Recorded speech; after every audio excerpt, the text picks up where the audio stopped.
Hey guys, it's Rachel here. I just wanted to come on really quick and go over four of the cards that I had forgotten to turn the camera on while I was making the first round of design team projects for Dawn at Shiny Silver Treasures. These are for her Winter Wishes collection, and the full collection is out as of now, so please go visit www.shinysilvertreasures.com or her Etsy shop to check it out, get you some of this collection because with everything, whatever sells out, that's it. There's no more. So if you are interested in getting any of these, I definitely recommend that you go check it out right now. As of filming, I'm not sure what is left, but feel free to stop here and go check it out, and then you can always come on back and finish watching the video. All the links for all of her social media, all of the other design team members, as well as her two online stores, will be down in the description box below. And then, as an additional note to help spread the word, her daughter Lucy has made more of her scrunchies. So, if you have purchased some and you want to get more, or if you're looking to get some, definitely go check it out and keep checking back to see as more scrunchie gets added to her stock in the store.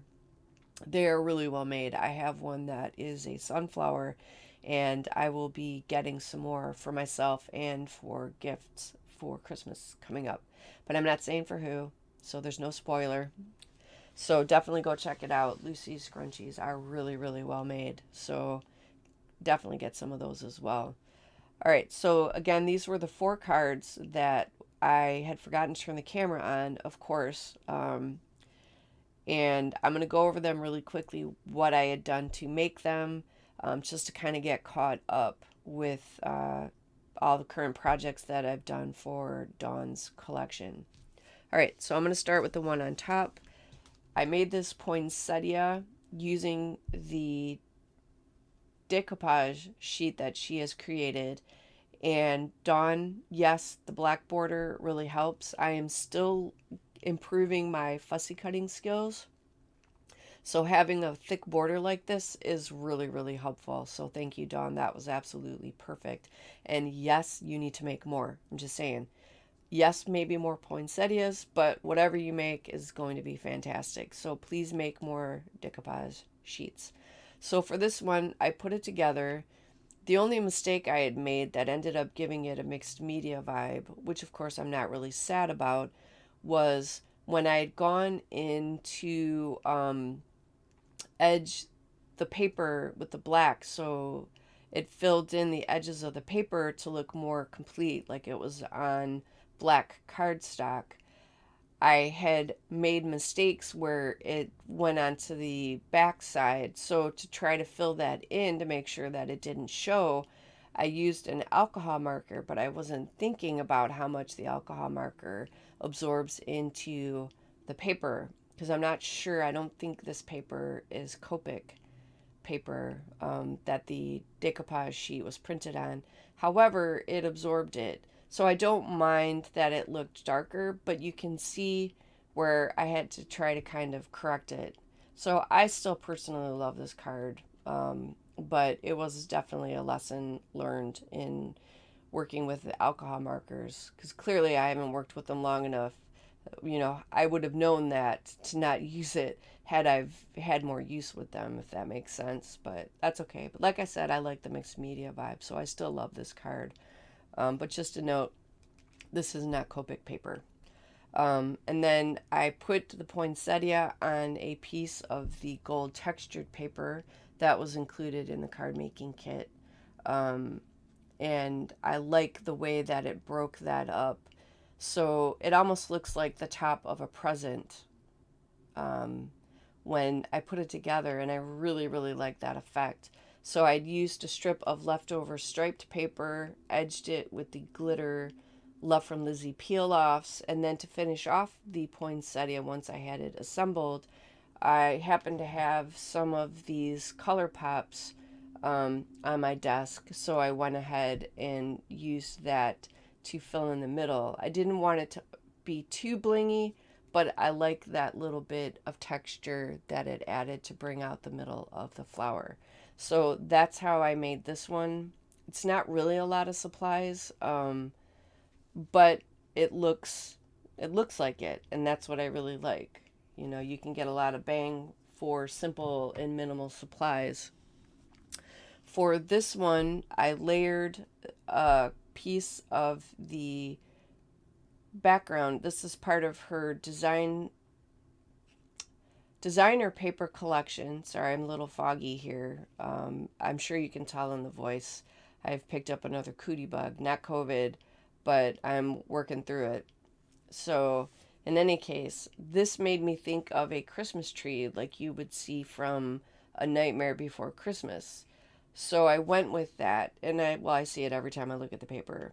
Um, but to keep it looking like a tree, or to enhance the idea of it being a tree, I came in with some of these silver gemstones that were included in the kit, and then I used one of the tiger's eye hearts that were included. Like it was a little packet of specialty gemstones that were included in the kit. Then I did a border down here with some of the lace, the black lace, and then I used the silver foiled greetings, or one of the silver foiled greetings that she pre-cut for you, that you can just trim them up a little bit and add them to your project so you don't have to worry about cutting out the sentiments. So again, I wanted a bit of a layered look, so I did a couple layers, and then I put that on the foam tape to raise it up and give it the dimensional look. But again, really not a lot of supplies. So there was that one. And then this one, I did a piece of vellum, and I believe I used hot glue to attach it. I had to be careful so I didn't melt it, because I don't think this is heat resistant vellum, so I had to be very, very careful. But I also didn't want any warping with liquid glue, so I found the middle ground here. But I cut down a piece of vellum, attached 3 of the flowers from the selection that is included in the card making kit, and then I paired it with this red Christmas themed house and set that aside. And then for the card base, I literally I peeled off the top layer of the acetate that covers the stamps. Then I laid that on the card to line it up of where I wanted it positioned. Then I added some double-sided tape to the back of the acetate sheet and attached the entire thing to my stamp platform. And then I ended up having to stamp twice to fill in all the words. And I don't mind that it looks a little bit like a mixed media or distressed. I just wanted to make sure that all the words were clear, so I stamped enough to do that.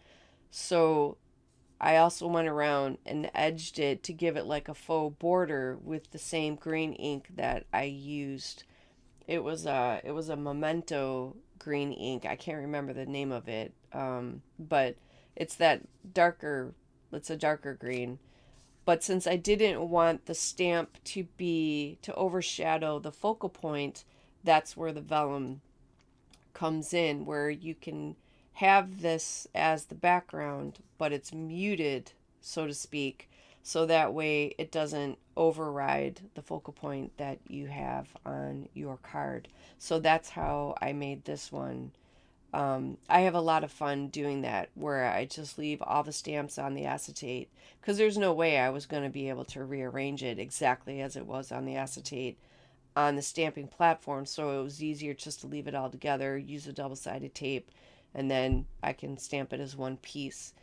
It's similar to using pieces of a whole sentiment sheet as a background layer. I like to do that too. So, and I'm pretty sure there's a few of us, Dawn included, on the design team that do that. So that is the third card. And then the final one that I forgot to film, very simple. Again, most of these are very minimal supplies. I had taken one of the small wooden embellishments and heat embossed that with the same white glitter embossing powder that I used on the angel wings in the first card that I had put up on the video for Dawn's design team work. And I did one layer of that, and I like that you get that distressed look behind it. I was going to do two, but then when I did the first one, I liked how that looked.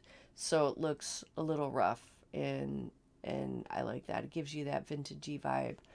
So I had done that, set it aside. Then on the card, I did a piece of the striped paper. This is absolutely one of my favorite ways to use the stripes.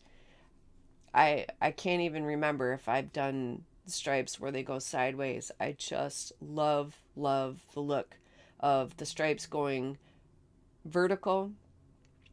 And then I came in with two strips of the darker green Love from Lizzie peel offs to break up the border, or to break up the two sections of the card and give some more detailing in it.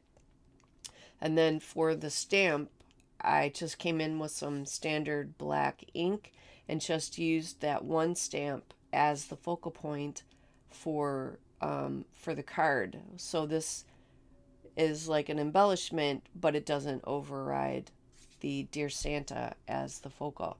So that's what I did here. Simple. I'm telling you, man, I love simple. You know, I got no problem throwing the kitchen sink at the cards if that's the idea that I have. But I never fail to love doing simple. So it looks like I've used all this stuff on here, but I really haven't. You know, it's only so many items, and then just how you put it out is where you get all the detailing. So again, this was the 4 cards that did not make it into the videos. So this catches me up on the current design team projects that I've made so far. There will be more, so stay tuned. And like I said, all the links to check out the other design team members, Dawn stuff, and all of the social media things where you can go check out stuff, that will all be in the description box below.